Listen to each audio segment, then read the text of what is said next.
Abangers na mga panay sa teaser drop ng serye ni na Kim Chiu at Paolo Avellino na The Alibi, kung saan panibagong role nga ang tinake ni Chinita Princess.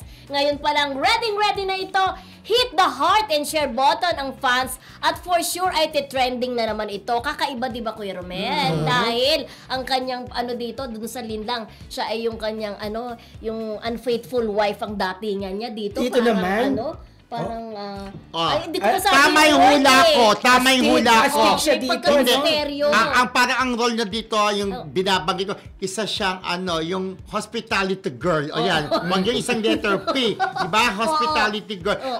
Ito po, syempre, mga panay ng mga Kim Pao, nag-abang na sa teaser. Pinakita na friendship din yata sa trade loans lang. Hindi pa muna. Kaya si Mildred po, talagang hinahanap niya yung teaser ng The Alibi. Di ba friendship yung makita? Ano siya dito?